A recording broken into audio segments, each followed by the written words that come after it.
Italy का एकीकरण।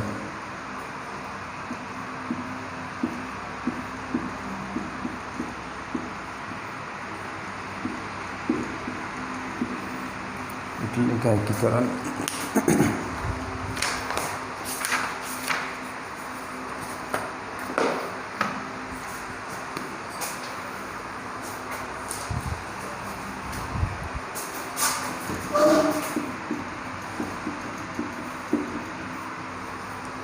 सत्तर से 71 तक का।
परिणाम, पृष्ठभूमि बाधाएं, सहायक तत्व और परिणाम।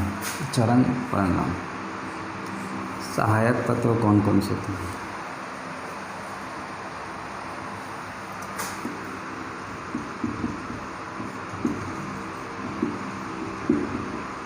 फ्रांस की क्रांति एवं नेपोलियन।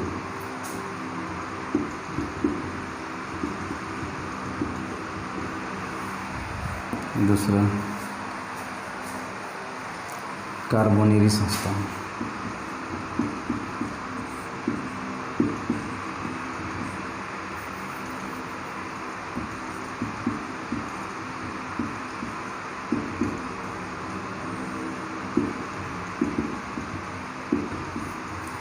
कार्बोनेरी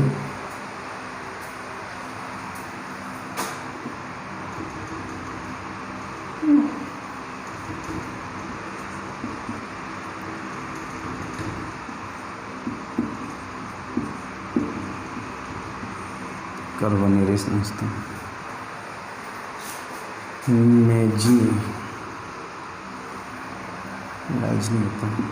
मैजनी एवं यंग इटली।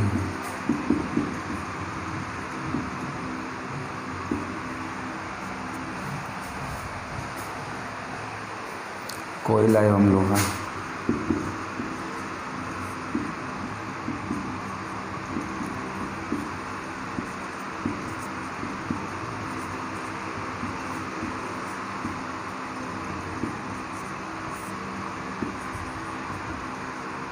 बौद्धिकों की भूमिका, अशोक कलम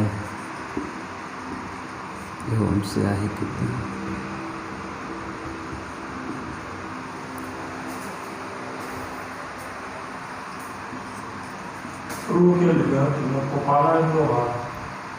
नहीं, कोयला एवं लोहा, बौद्धिकों की भूमिका, सांस्कृतिक एकता।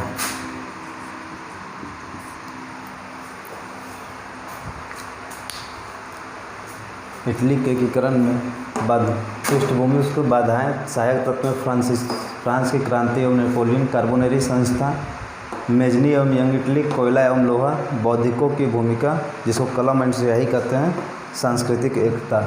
उसके बाद चरण पढ़ेंगे, परिणाम पढ़ेंगे, इसके बाद समाप्त।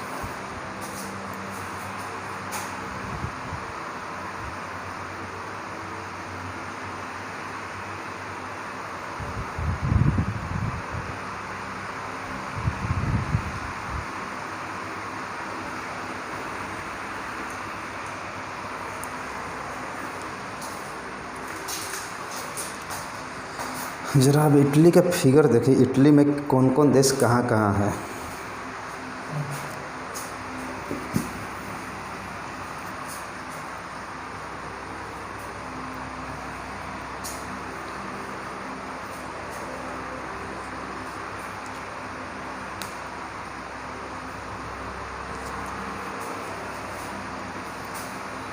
इसको मिटाते हैं।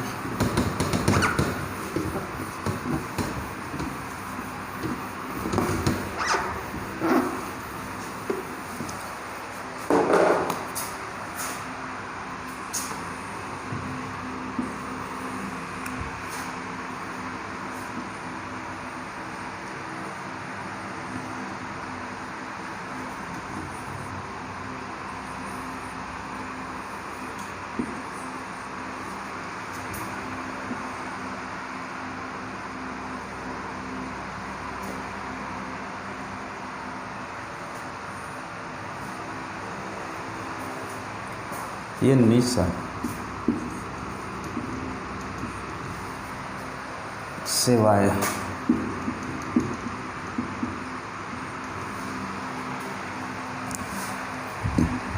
पिडमोंट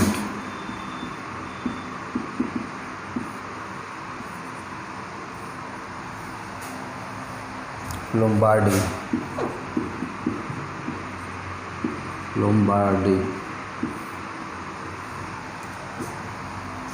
ये है मेरा सिसिली।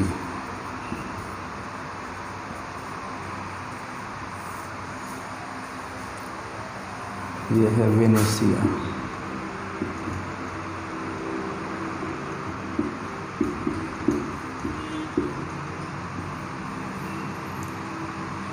यहाँ हो गया परमा, मेडोना, टस्कनी। यहाँ है रोम।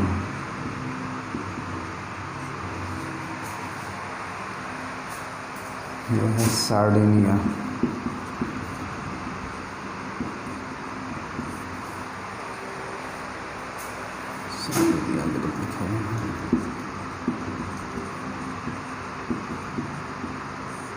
सार्डिनिया। यहाँ जो है नेपल्स है।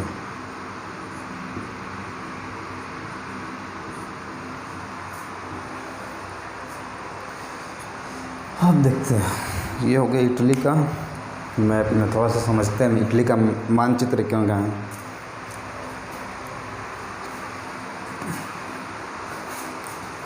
लोम्बार्डी और वेनेसिया पे ऑस्ट्रिया का शासन है।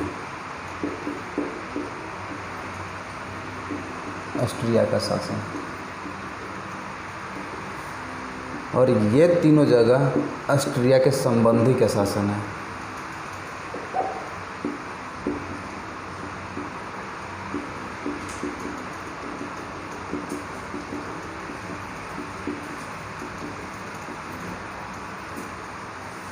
ऑस्ट्रिया के संबंधी का शासन है। यहाँ पर जो है पोप का राज है। पोप का राज्य। नेपल्स हो गया, सिसिली हो गया, सार्डिनिया, निस हो गया। इस मानचित्र में मानचित्र बनाने का मतलब कि ये देखना था कि इटली जो है ये इतने भागों में बंटा हुआ था, है ना। इसमें जो है कि निस अलग है, अलग राजा है इसके पास, सेवाय अलग है, पिडमोंट अलग है, लोम्बार्डी और वेनेसिया पर ऑस्ट्रिया का शासन है ही, परमा, मेडोना, टस्कनी है। तो ये तीनों पे जो है कि ऑस्ट्रिया से संबंधी, जो ऑस्ट्रिया का संबंधी है, दूर का संबंधी है, उसका शासन है। रोम में पोप का राज्य है। और नेपल्स में जो है, नेपल्स का अलग राजा है, सिसिली का अलग, मतलब हर एक का जो है इतने क्षेत्र में बटा हुआ था ये, ठीक है। ये इतने क्षेत्र में बटा हुआ था और इसको एक करना था, इस सब क्षेत्र को एक में लाना था। तो ये पहले इस मानचित्र को बनाना है तो बनाइए, मतलब इसको मिटाएंगे, उसके बाद बताते हैं क्या हुआ है।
रोम है, रोम है।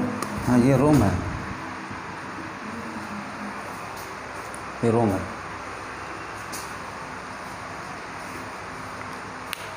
तो मैं ये समझाने के लिए लिख रहे हैं कि कहाँ पर कौन सा शासन है, किसका शासन है, ठीक है ना।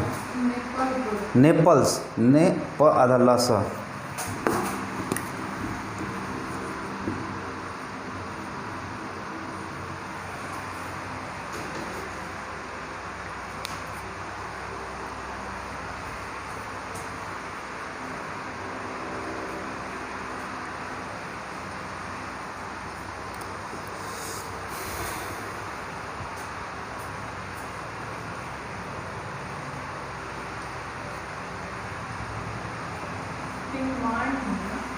पिडमॉन्ट।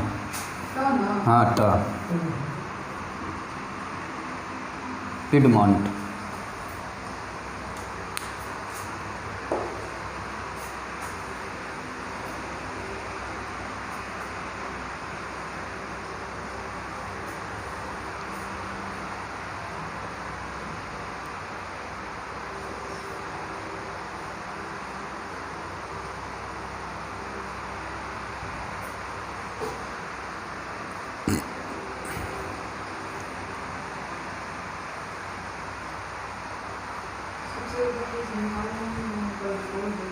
सिवाय निस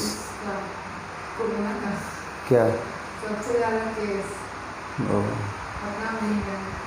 पटना में ही है, जहाँ 59 का है एक दिन का केस। देखिए पहले पढ़ लेते हैं, उसके बाद कोरोना पर चर्चा करेंगे।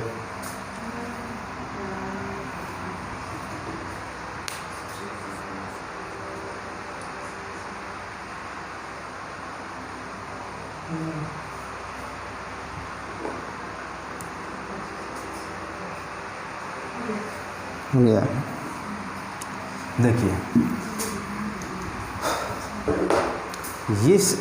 ये जितने क्षेत्र है बटा हुआ, सब क्षेत्र में अलग अलग राजा है। हर एक क्षेत्र का राजा अलग है, हर एक क्षेत्र में अलग शासन है, हर एक क्षेत्र का अपना अधिकार है। लेकिन ये सब क्षेत्र को मिला करके एक क्षेत्र में करना है और एक की राजधानी बनाना है, ठीक है। एक राजधानी बनाना है, रोम को राजधानी बनाना है। तो दूसरी बात, इसमें एकीकरण का तत्व कहाँ से आया? बोला कि भाई हम एकीकरण कैसे करेंगे, मैंने तत्व जो है किसी को सोच में आना चाहिए ना कि एकीकरण कैसे करें। अब अपने मन से उठे कर दिए, कभी तो विचार आया होगा। एकीकरण का विचार आएगा, हाँ, प्रोसेस किस तरीके से तो उस विचार को उत्पन्न करने का काम किसने किया? फ्रांस की क्रांति ने। फ्रांस की क्रांति क्या मांग थी? मांग बताइए। स्वतंत्रता, समानता, बंधुत्व चाहिए, माने धर्मनिरपेक्ष चाहिए। चलिए अब ये तो हो गया, यहाँ तक मानते हैं कि ये तो फ्रांस की डिमांड थी, ठीक है ना। लेकिन फ्रांस की क्रांति से पहले आते हैं हम लोग, जब हमने कहा था कि रोमन साम्राज्य पे किसका अधिकार हो गया था? किसका अधिकार हुआ था? किसका अधिकार हो गया था?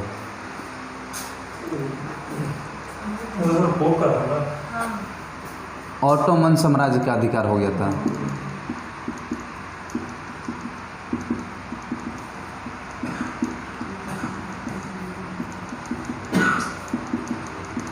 ऑटोमन साम्राज्य का अधिकार हो गया था। इस रोमन साम्राज्य पे पहले, इससे पूर्व जब अधिकार नहीं हुआ था तब पोप का राज था। किसका राज था? पोप माने पोप भी यहाँ पर मैंने ईसाई धर्म के लोग रहते थे। लेकिन बाद में ऑटोमन साम्राज्य आया जो मुस्लिम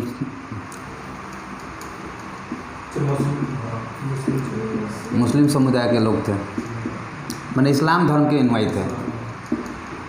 इस्लाम धर्म कहिए, ये ज़्यादा अच्छा है, इस्लाम धर्म, ठीक है ना। तो ये इस्लाम धर्म के थे। और ये मेरा रोमन साम्राज्य क्या था, यहाँ पर जो है ईसाई धर्म ज़्यादा था यहाँ पर। और यहाँ पर जब ये आक्रमण किया तो सब पोप भाग के कहाँ चले गए? आसपास के क्षेत्र में, ठीक है ना। तो यहाँ पर ये सब जो जितना क्षेत्र है सब जो है रोमन साम्राज्य के अंतर्गत आता था, ठीक है ना। सब इटली हो गया, इसके आसपास के तुर्की हो गया, फिर और भी क्षेत्र जो है वो रोमन साम्राज्य के अंतर्गत आते थे। लेकिन उस पर जैसे ही कब्जा हुआ तो ऑटोमन साम्राज्य का अधिकार हो गया ना। तो ये अधिकार, तो यहाँ पर क्या था कि पहले के लोग क्या थे, यहाँ पर तो हर एक समान था, माने बौद्धिकों की भूमिका ज़्यादा थी यहाँ पर, बौद्धिकों की भूमिका ज़्यादा थी। दूसरा यहाँ पर जो है क्या कहते हैं, पुरातात्विक विशेषता, मैंने पुरातात्विक था, खजाना था यहाँ पर, मैंने सब कुछ था यहाँ पर इटली में। तो इसलिए जो है यहाँ पर फ्रांसीसी क्रांति जब हुई तब यहाँ पर नेपोलियन का अधिकार हुआ। नेपोलियन का अधिकार कहाँ पर? इटली में। इसको मिटाए थोड़ा।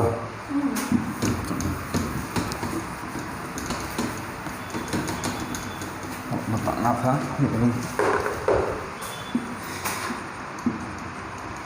इटली पर नेपोलियन का अधिकार हुआ। नेपोलियन का अधिकार कैसे हुआ? जब नेपोलियन जो है फ्रांस का शासक बना तब इसने क्या किया, अपने साम्राज्य का विस्तार किया। साम्राज्य के विस्तार करने के चक्कर में क्या हुआ, आपस में सबसे युद्ध किया। तो युद्ध किया तो यहाँ पर जो है ऑस्ट्रिया का शासन था, इटली पर ऑस्ट्रिया का अधिकार था। तो इसने अधिकार जो है इस पर लड़ाई किया तो इसका किसका अधिकार हो गया? नेपोलियन का। ऑस्ट्रिया क्या हो गया? ऑस्ट्रिया बाहर हो गया, ऑस्ट्रिया बाहर हो गया, है ना, ये बाहर हो गया। अब ये जो है फिर कर रहे हैं, ये कब आया? मेटरनिख। मेटरनिख बताए थे? मेटरनिख कौन था? सर वो क्या कहते हैं, यही पहला दूसरा व्यक्ति जो लाया था नीति नेपोलियन को हराने के लिए और उस पर पुनः फ्रांस को वो पुनर्व्यवस्था को लाने के लिए। मेटरनिख जो है वियना व्यवस्था,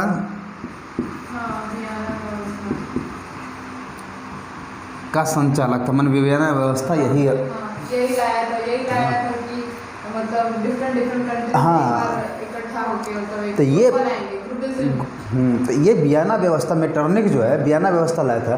तो वियना व्यवस्था किस लिए लाया गया था? नेपोलियन के शासन को ख़त्म करने के लिए।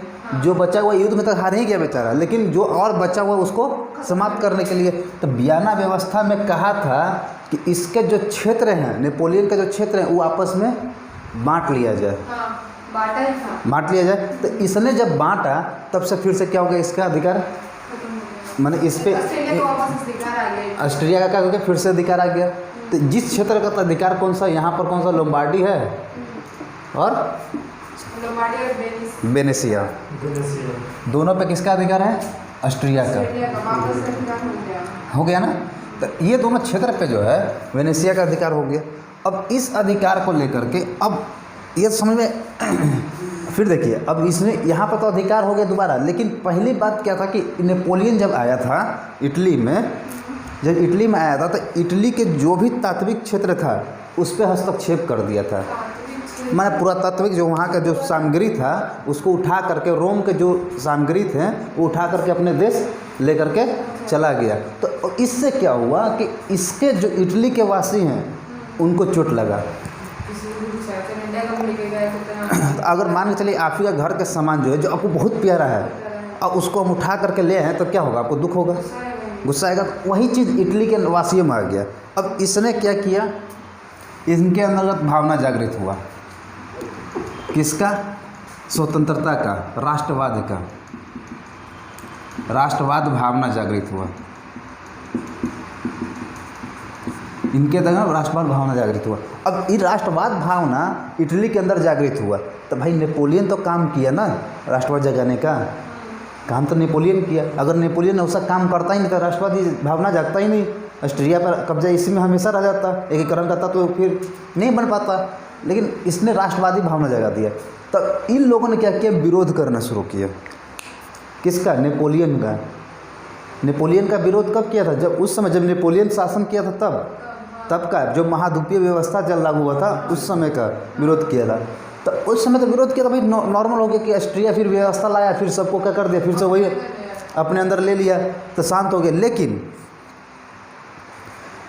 इसके अंतर्गत पिडमोंट है एक, राष्ट्रवाद की भावना कब जागृत हुई? जब नेपोलियन था तब हाँ। और जब वो ऑस्ट्रेलिया वापस ऑस्ट्रेलिया अपने अंदर ले लिया उसको तो फिर वो शांत हो गया। तो शांत हो गया तो इसको उग्र करेगा ना। देखिए उस समय मतलब एक जो विरोधी होता हाँ शांत हो गया।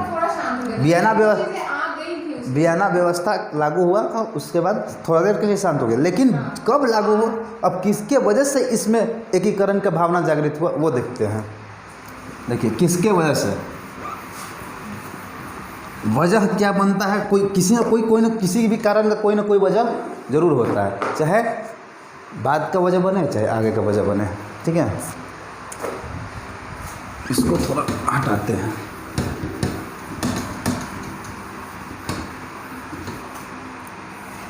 चलिए देखते हैं।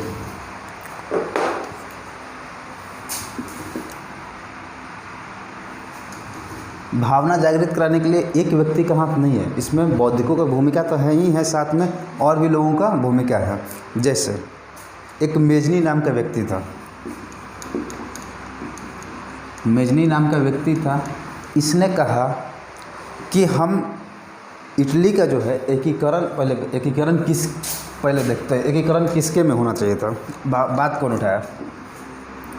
पिडमोंट का राजा था, पिडमोंट का प्रधानमंत्री, पिडमोंट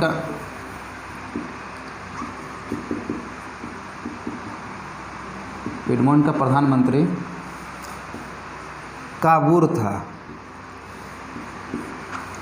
ठीक है ना, इसको ऐसे लिखते हैं हम लोग, कैबूर लिखते हैं, ध्यान रखिएगा। इसको आम भाषा में काबूर ही कह देते हैं, लेकिन शुद्ध जो उसका नाम, जो शुद्ध नाम है वो कैबूर है। ठीक है ना, हम लोग आम भाषा कैबूर काबूर कह देते हैं, लेकिन है कैबूर। फिर देखिए इसने काबूर जो है क्या किया, पिडमोंट का जो शासक था उससे बोला कि भाई हमें एकीकरण करना चाहिए, क्योंकि भाई यहाँ पर वो तत्व है। कैबूर कौन था? फिर वो पिडमोंट का प्रधानमंत्री था। अच्छा, पिडमोंट का प्रधानमंत्री था। हाँ। किसके शासक को कहा? ये अब पिडमोंट के शासक को, पिडमोंट का जो शासक था, शासक मतलब राजा। अच्छा, शासक में कोई और भी होता है क्या? नहीं तो मेरे ख्याल से मतलब शासक में प्रधानमंत्री की रोल तो वही कर रहे हैं, वो दिमाग में घुस गया था। नहीं, यहाँ प्रधानमंत्री था ये काबूल। तो इसने अपने शासक से कहा कि हमको इटली का जो है कि सबको एक मिलाकर के इटली एक राज्य करना चाहिए। शासक तैयार ही नहीं हो रहा था। बोले भाई कैसे होगा, हमारे पास इसका जो छोटा सा देश, न इसके पास शक्ति है न कुछ है, तो ये करेगा चीज। लेकिन क्या करे, काबूल यथार्थवादी व्यक्ति था, उसने राजा को किस तरह से कन्वेंस किया और तैयार किया। तैयार तो किया, लेकिन शर्त ये था, तैयार होने का तैयार राजा तैयार इस वजह से हुआ था, बोला कि पहले हमको मजबूत करो। पहले खुद ही मजबूत नहीं रहेंगे, दूसरे पे जाएंगे आक्रमण करने, तो फिर क्या होगा। तो इसने क्या किया काबूल ने कि अपने शक्ति को, अपने उत्पादन, फिर पहली बात पिडमोंट जो यहाँ पर था, यहाँ पर कोयला मौजूद था, कोयला था, लोहा था, ये सब चीज़ मौजूद था। ठीक है ना, जब ये सब मौजूद है तो यहाँ पर क्या होगा, किसका विकास होगा, औद्योगिक का है। लोहा है तो क्या होगा, फैक्ट्री लगेगा, गाड़ी बनेगा, ठीक है ना, सब कुछ, तो ये सब बन जाएगा। तो यहाँ पर जो है इसने फैक्ट्री लगाया, उत्पादन बढ़ाया अपना, उत्पादन बढ़ाया, तो उत्पादन बढ़ाने का मतलब एक दिन में उत्पादन नहीं बढ़ेगा, थोड़ा दिन लगेगा, तो उत्पादन बढ़ाया। तो इसने अपने सैन्य शक्ति बढ़ाया,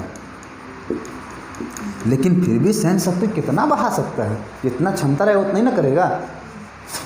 तो इसने सैन्य शक्ति तो बढ़ाया ही बढ़ाया, लेकिन साथ में इसने ये काबुल जो है यथार्थवादी नहीं था, यथार्थवादी व्यक्ति था, यथार्थवादी नीति रखता था, सोच रखता था। लेकिन इसने क्या किया, सैन्य शक्ति बढ़ाई और ये मानता था कि हमारी शक्ति इतनी सक्षम नहीं है कि हम सब पे अधिकार कर सके, क्योंकि भाई यहाँ पर ऑस्ट्रिया है, ऑस्ट्रिया से ये युद्ध ही नहीं कर सकता है। यहाँ जहाँ पर पोप का राजा रोम है, यहाँ पर जो है खुद फ्रांस की सेना रहती है पोप की सुरक्षा करते हुए, ठीक है ना। पोप की सुरक्षा जो है फ्रांस की सेना करती है। अब बताइए, अब युद्ध लड़ सकता है? इस सबसे तो युद्ध नहीं लड़ सकता है। तो इसने क्या किया, इसने कहा कि हमें बाहरी शक्ति की आवश्यकता होगी, बाहरी शक्ति की आवश्यकता होगी। तो इसी भी बात सही कहा कि बाहरी शक्ति मिलेगा तभी तो। हाँ हाँ रोम में तो ये जो समय का कहानी है, हाँ इस समय तक तो फ्रांस ध्वस्त हो चुका था। हाँ बोलिए। हाँ हाँ तो बाकी से तो तब भी क्या उस समय भी रोम में फ्रांस? हाँ एकदम एकदम। तो ये फिर हम कह रहे हैं कि इसने क्या कहा था, मेटरनिख ने क्या कहा था कि हमें किसका शासन स्थापित करना है, धर्म का। कहा था ना कि हमको पुरातन व्यवस्था में ले जाना है। और रोम में जो है कि पोप है, और पोप की सुरक्षा जो है फ्रांस के जिम्मे था।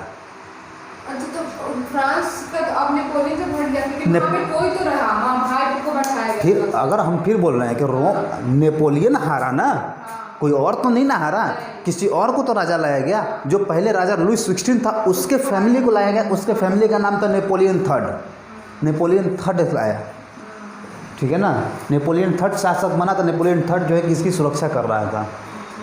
और वो तो था इन लोगों के, मतलब और जैसे वो लोग कह रहे थे वैसे वो लोग चल रहा था। हाँ, तब यहाँ पर जो है फ्रांस तब इसको चाहिए नहीं लड़ सकता था, इसको बाहरी शक्ति की आवश्यकता थी। अब बाहरी शक्ति चाहिए तो भाई किसी से भी मांग नहीं सकते हैं। तो इसने समय का इंतज़ार किया, बोला कि अब हम थोड़ा देर रुकते हैं, ठीक है ना, अभी हम शक्ति बढ़ा रहे हैं, थोड़ा देर रुकते हैं, समय अच्छा मौका मिलेगा, हाथ साफ कर लेंगे अपना, है ना। तो इसको एक मौका मिला, क्रीमिया युद्ध। क्रीमिया युद्ध बेकार में लड़ा गया युद्ध, कुछ कारण नहीं था। इस युद्ध के बारे में अभी बताएंगे। ये युद्ध, इसमें मौका मिला इसको, इसने इसमें मौका, इसमें दो लोग के गुट में हुआ था। इसमें हुआ था रूस के बीच में और तुर्की के बीच में। तो तुर्की का साथ दे दिया इंग्लैंड, साथ दिया फ्रांस। भाई जब इस साथ दे रहा, जब ताकतवर साथ दे रहा, तो कौन आदमी नहीं चाहेगा कि हम ताकतवर के पास जाए।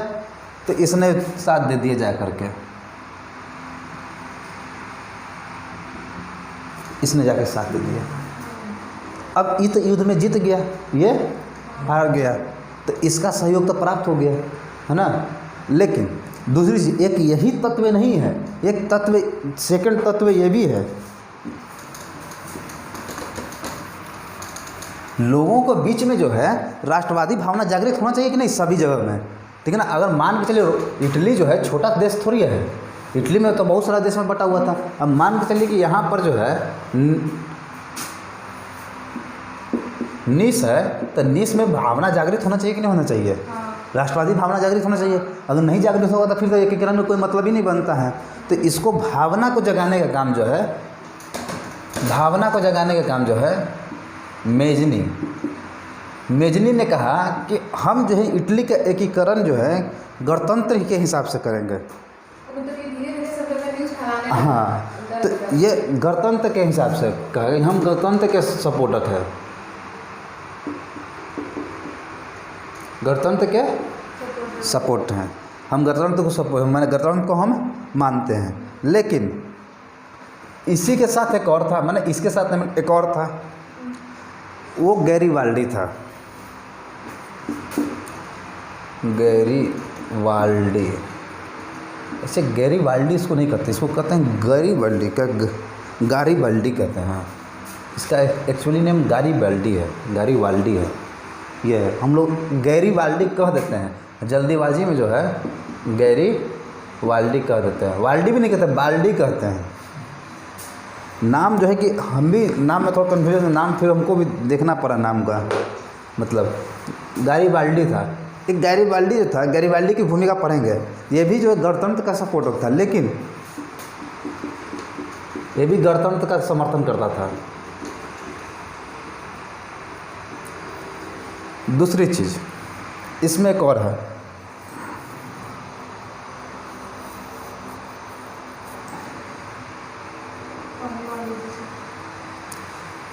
Young Italy, Carbonari. मैं बताया था कार्बोनेरी। देखिए कार्बोनेरी एक संस्था है, कार्बोनेरी एक संस्था है।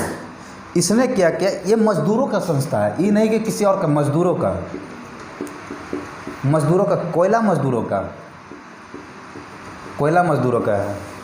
तो इस मजदूरों ने अपना एक संगठन बनाया, आंतरिक संगठन बनाया, और इसने कहा कि हम अंतर के जो व्यक्ति है, जो बाहरी तत्व है, उसको हम बाहरी व्यक्ति को, मैंने बाहरी जो लोग हैं उनको हम भगाएंगे। तो भगाएंगे तो कैसे भगाएंगे, इसी भगा देंगे। इसने विचार बनाया, कुछ हद तक आंदोलन किया, सब कुछ किया, लेकिन सफल नहीं हो पाया। हर एक चीज़ जो है कि सफल नहीं हो पाता ना। ये कहाँ कर रहा था कार्बोनेरी संस्था इटली का ही था, इटली में ही काम कर। हाँ, कहीं बाहर नहीं था। ये सब इस इटली में ही काम कर रहा था। ये सब किसके, राष्ट्रवादी भावना जागृत करने का काम किया। ये सब राष्ट्रवादी भाई संस्था आएगा तो ये बोलेगा ना कि मेरे देश में जो है कि दूसरे लोग आकर बसे भी, इसको भगाओ, है ना। जैसे हम यहाँ पर जो है हमारा क्या होता है, मान के चलिए कि हमारा इंडिया है, तो अगर मान के चलिए आपके घर में ही, मान के चलते आपके घर में ही कोई जो है बाहरी आदमी आकर के बैठ जाएगा, अधिकार कर लेगा, ज़बरदस्ती अधिकार कर लेगा। मान के चलिए कि कोई व्यक्ति जो आपके घर में गया और आपको अधिकार कर लिया, तो आप क्या चाहिएगा कि कोई आदमी, बाहरी आदमी आया जो अच्छा पढ़ा लिखा हो, वकील मान के चलिए आया, तो वकील आपको क्या सलाह देगा, कि भाई केस कर दो, सलाह देगा कि नहीं देगा। तो आप क्या हो गइएगा, एक्टिव होइएगा, आपकी भावना जागृत होगा कि नहीं ठीक बोल रहे हैं, केस करना चाहिए, हम केस कर देंगे। तो ये चीज़ हुआ। तो ये चीज़ यहाँ पर इन लोगों ने क्या किया, वहाँ के लोगों को जागृत किया, ठीक है ना। जागृत करने का ही एक परिणाम होगा क्या, हाँ, परमा, मेडोना, टस्कनी, ये तीनों का राजा को जो है कि यहाँ के जनता मारपीट के भगा दिया, ठीक है ना। यहाँ के जनता क्या किया, मारपीट करके राजा को भगा दिया। तो भावना ही नहीं जागता इस सब में, तो कहाँ से इसको भगा देता, कभी भगा देता, पॉसिबल ही नहीं था कि यहाँ के राजा को भगा दे। तो ये भावना जागृत करने का काम क्या किया इन लोगों ने किया। एक और व्यक्ति हैं, मेजनी। तो वहाँ पर तो सर कास्टिया का ना सर ये शासन था, कहाँ, वहाँ पर जो है ये परमा और उसके संबंधी का शासक था, ऑस्ट्रिया के संबंधी का शासक था, ठीक है ना। अभी बताते हैं कहाँ पर उसको भगाया कैसे। मेजनी जो थे, मेजनी का एक संस्था था यंग इटली। मेजनी जो है यंग इटली संस्था है, यंग इटली एक संस्था है, मेजनी ने ही स्थापित किया था इसको। इन्होंने यंग इटली इसलिए नाम दिया कि इन्होंने कहा था कि इटली का एकीकरण जो है युवाओं के ऊपर छोड़ दिया जाए। युवाओं के ऊपर इसलिए छोड़ दिया जाए कि युवाओं जो हैं कि युवाओं के अंदर जो है कि अभी जो है खून गर्म है, खून गर्म है, तो कोई भी काम जो है कि कर सकते हैं, लड़ाई भी कर सकते हैं। लेकिन काबूल डरता था इस बात से, काबूल इसलिए डरता था क्योंकि अगर युद्ध हो गया तो सब मिल जाएंगे एक साथ, हम हो जाएंगे अकेले, ठीक है ना। इसलिए यंग इटली जो व्यक्ति थे उन्होंने भावना जागृत कर दिया था, राष्ट्रवादी भावना इतना जागृत कर दिया था कि भाई चरम सीमा पे था सबका। लेकिन क्या किए, जो काबूल था उनको बोला कि तुम शांत रहो, ज़्यादा उड़ो नहीं, ज़्यादा उड़ेगा तो पंख कतर दिया जाएगा।